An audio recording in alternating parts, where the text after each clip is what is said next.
have you helped people? Have you helped people out of Scientology, or have you helped people not go to Scientology, not become members, or have you helped people who have left get to a healthy place? Yes, absolutely. I have. I know this through emails and phone calls.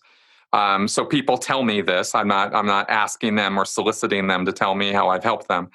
I've had this happen many, many, many times. At this point, probably hundreds of times. Family members of Scientologists have sought out advice from me, or friends of Scientologists, or friends and family of other cults.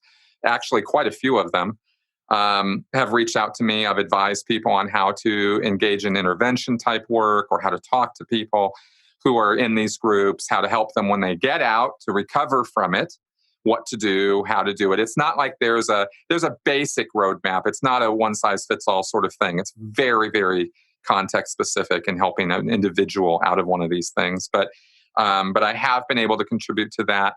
I was part of one intervention that was kind of fun.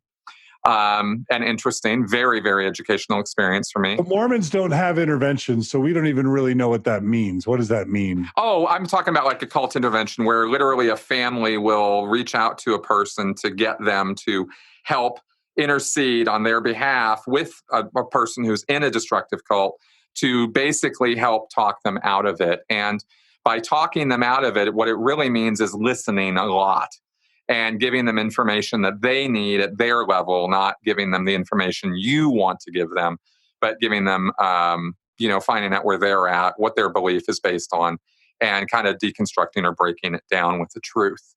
It's not about, forcing somebody or, lying to them or, throwing them in the back of a van or some kind of bullshit like that. That's the kind of crap that died in the 80s. That's why I don't use the word deprogram anymore, because it's too connected with all of that. It's not a good word to use for purposes of what it means to get somebody out of a cult situation. So anyway, I've done a lot of that work. And according to what people have told me, it's been very successful, and I've been quite proud of that work. Former Sea Org members have reached out to me.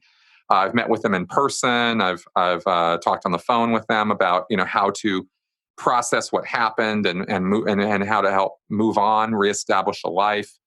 There is, of course, this wonderful thing we have in the ex-Scientology world, which is the Aftermath Foundation, which was established specifically to help former Scientologists who have just come out get themselves back on the road, get their feet on the ground. I have referred people to them. I've worked with them. I'm not part of the Aftermath Foundation, but I'm definitely an ally of that group.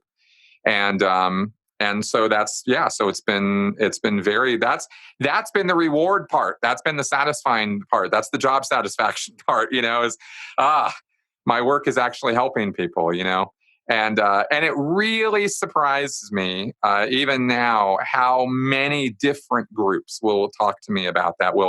Individuals will reach out and tell me how, this group, that group, the other group, Mormons, Jehovah's Witnesses, Christian cults, the family, 12 tribes, like all of these groups, and other ones that don't even have any names because they're just some religious sect somewhere, some tiny little group, from the big ones to the small ones, the help is the same. And that's what I've done. So I'm just looking at the Aftermath Foundation. It's the aftermathfoundation.org. Looks like Mike Rinder's on that board. Yep. And it's just an organization dedicated to helping people leave Scientology. Huh? Well, it's about helping them get their feet on the ground once they have left. Okay. The Aftermath Foundation does not do interventions. Yeah. What they do is if somebody comes out, or if they're afraid to come out and they're reaching for help because they don't know what to do, they don't know where they would go, they don't know what job they would have, their family would disconnect from them. This is a reason why people stay in these groups. So the Aftermath Foundation is there and has solicited donations to be able to grant them to people so that they can get a job, get a house, get a car, get a place to live, that stuff. So